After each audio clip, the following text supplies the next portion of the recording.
萧家、萧炎。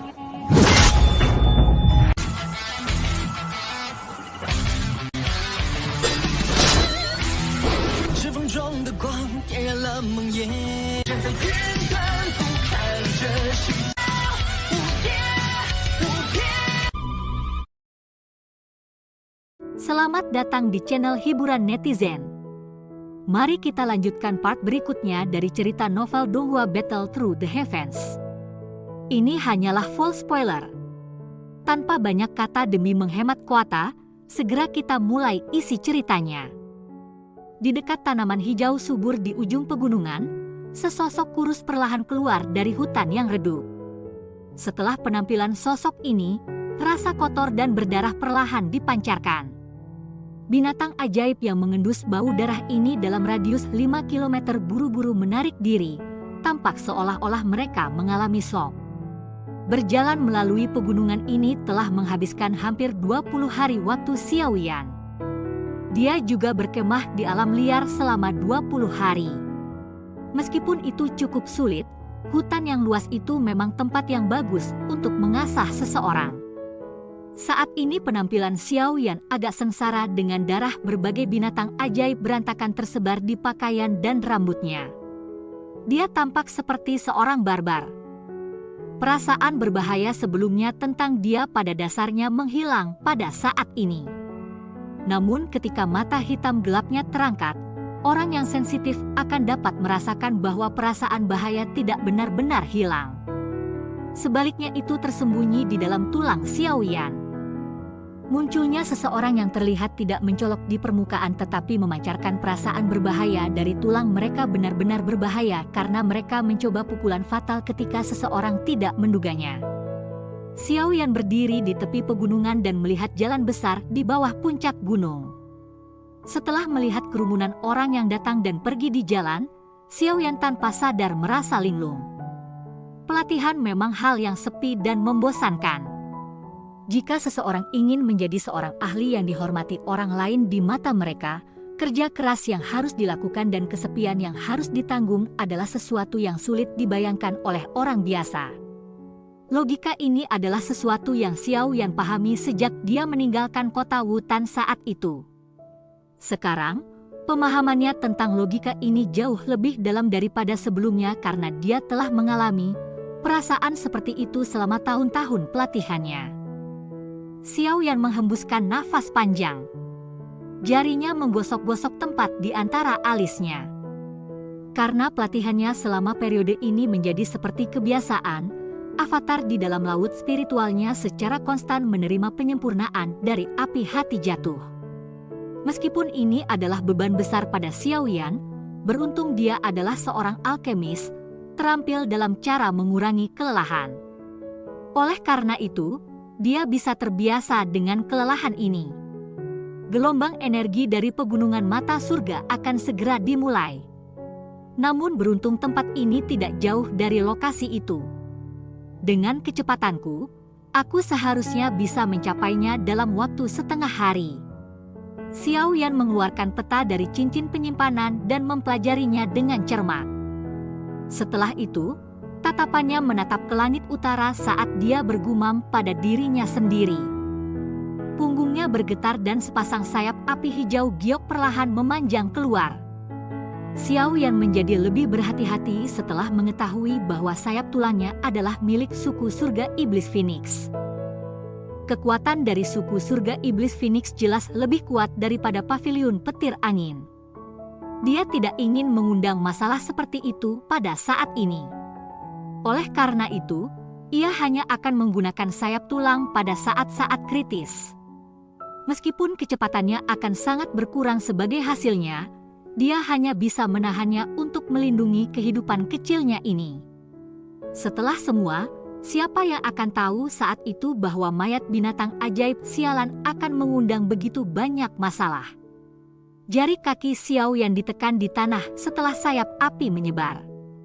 Dia segera bangkit dan dengan suara swoosh dia berubah menjadi sosok api hijau giok yang bergegas menuju langit utara. Pegunungan mata surga cukup terkenal di seluruh wilayah utara dataran tengah.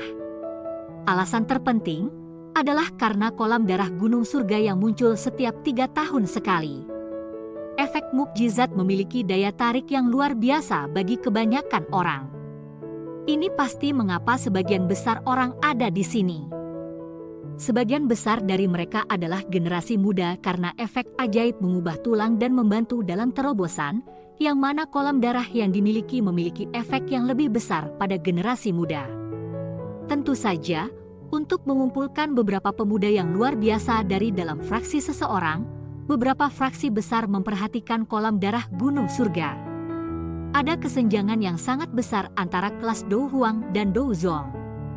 Di dataran tengah, seorang ahli Do Huang memang bisa disebut orang yang kuat. Namun hanya dengan menjadi seorang elit Do Zong akan benar-benar menerima perlakuan sebagai orang yang kuat. Jika Do Huang dianggap sebagai kekuatan inti klan, Do Zong dianggap sebagai kekuatan utama mereka. Selama klan memiliki seorang elit Do Zong, reputasi dan pengaruhnya akan secara alami jauh melebihi klan lain yang memiliki 10 Do Huang tanpa 1 Do Zong. Ini adalah pengaruh dari Do Zong. Dari sini, orang bisa tahu seberapa besar jarak antara Do Huang dan Do Zong. Tentu saja, jika klan memiliki Do Zun, klan ini pasti akan menjadi satu dengan otoritas besar bahkan jika Do Zun ini tidak pernah peduli tentang masalah dalam klan. Bahkan fraksi besar seperti Paviliun Petir Angin harus memperlakukan klan itu dengan sopan. Kelas Do Zun dianggap benar-benar ahli top bahkan di wilayah dataran tengah. Dalam kekaisaran Jiama atau daerah sudut hitam, seseorang dapat dianggap sebagai bagian dari fraksi tingkat atas selama memiliki Do Huang atau Do Zong. Namun fraksi tingkat atas hampir tidak bisa dianggap telah memasuki lapis kedua di dataran tengah. Ini celah di antara mereka. Adapun Do Sheng, sebuah fraksi yang memiliki seorang ahli yang ada dalam legenda sudah dianggap eksistensi yang luar biasa. Pertarungan antara fraksi biasa muncul seperti permainan anak-anak di mata mereka. Di mata seorang elit Do Sheng, pertarungan seperti itu akan langsung runtuh dengan gelombang tangan. Tentu saja level itu benar-benar terlalu jauh dari Xiao Yan dan yang lainnya. Saat ini, satu-satunya pikiran Xiao Yan adalah membiarkan dirinya melakukan terobosan kelas Do Huang dan maju ke kelas Do Zong. Hanya dengan maju ke kelas Do Zong, Xiao Yan akan memiliki kualifikasi untuk bertemu Sun Er. Klan Gu yang misterius di belakangnya tidak ditempatkan di dalam apa yang disebut 1 aula, 1 penara, 2 sekte, 3 lembah, 4 paviliun. Namun Xiao Yan yakin bahwa klan Gu pasti memiliki kekuatan yang tidak lebih lemah dari Pill Tower atau Hall of Souls. Jika dia ingin berhasil mengambil Sun Er dari klan ini, dia harus mengambil kekuatan yang menyebabkan mereka tidak dapat membantahnya. Prekondisi pertama dari ini adalah agar dia maju ke kelas Do Zong. Meskipun Xiao Yan saat ini adalah bintang 9 Do Huang dan kekuatannya telah meningkat dari 20 hari pelatihan yang sulit di hutan, masih ada celah yang cukup besar untuk melepaskan diri dari kelas Do Huang. 9 bintang Do Huang mungkin hanya memiliki celah bintang 1 dengan Do Zong, tapi bintang yang 1 ini sudah cukup untuk menyebabkan banyak sekali individu yang luar biasa untuk berhenti di level ini selamanya atau sepanjang jalan sampai mereka mati. Itulah mengapa dia memiliki efek ajaib dari kolam darah gunung surga, membantu terobosan seseorang tanpa henti diperbesar.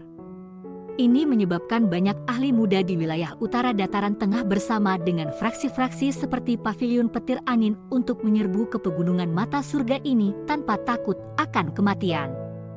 Semua yang mereka kejar adalah salah satu dari 10 nama. Berbicara secara logis, seperti kolam darah gunung surga yang berharga seharusnya telah menarik banyak fraksi kuat untuk memilikinya.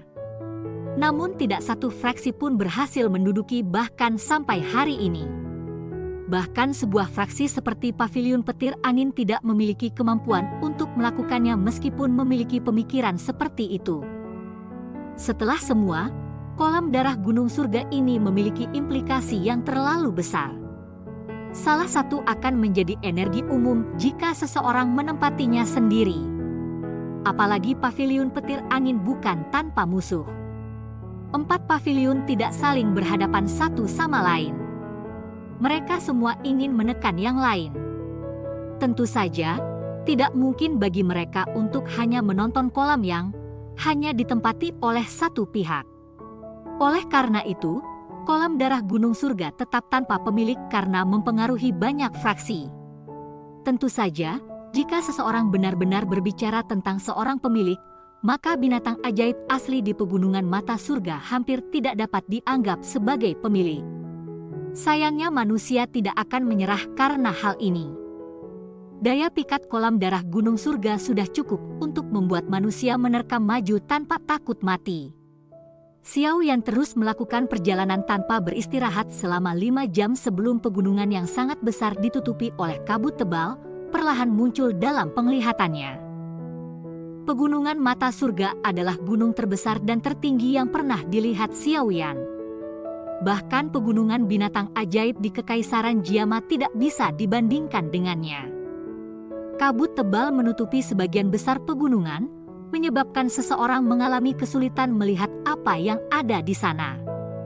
Selain itu, kabut tampaknya mengandung energi yang sangat kuat. Bahkan Xiao Yan tanpa sadar merasa hatinya menjadi khawatir di bawah sejumlah besar energi ini. Tidak heran tidak ada yang berani terbang dari langit. Rute di langit adalah satu dengan jalan buntu. Xiao Yan berdiri tinggi di atas di udara dan melihat ke bawah pada titik masuk pegunungan di bawah. Kepalanya tanpa sadar berubah sedikit mati rasa ketika dia melihat lautan hitam pekat dari orang-orang di bawah. Meskipun Xiao Yan tahu bahwa daya pikat dari kolam darah surgawi ini pasti cukup hebat, dia masih merasa terkejut saat melihat lautan manusia yang begitu besar. Tingkat kesulitan dalam mendapatkan 10 tempat yang menyedihkan dari orang-orang ini benar-benar luar biasa. Xiao Yan dengan pahit tertawa. Dia memilih tempat yang sepi sebelum mendarat. Setelah itu, dia melompat turun ke puncak gunung dan muncul di puncak pohon di kisaran pegunungan Mata Surga dalam beberapa kilatan.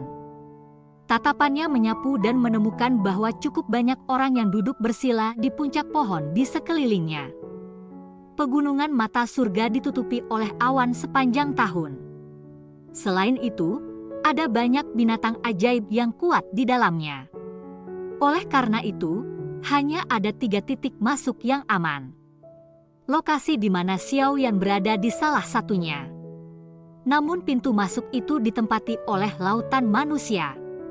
Xiao Yan menghela nafas di hadapan pemandangan luas ini ketika teriakan deru yang jelas dan keras tiba-tiba bergema dari langit yang jauh. Segera itu menarik semua tatapan di sekitarnya. Mata Xiao Yan juga menoleh. Dia bisa melihat derek besar warna-warni mengepakkan sayapnya saat dengan cepat terbang ke arah pegunungan Mata Surga. Sinar matahari mendarat di atas bulu beraneka warna, mencerminkan kilau cemerlang yang luar biasa indah. Derek jiwa berwarna 7? Bukankah ini perjalanan Nona Feng dari paviliun petir angin? Banyak suara kaget segera terdengar ketika semua orang melihat derek berwarna-warni besar. Xiao Yan terkejut setelah mendengar ini. Dia mengerutkan kening segera. Itu adalah paviliun petir angin lagi. Cerita pun bersambung ke episode selanjutnya. Jangan lupa di like, komen, subscribe dan share-nya ya, biar tambah semangat dan konsisten, dan dapat membantu meningkatkan kultivasi Xiao Yan. Terima kasih.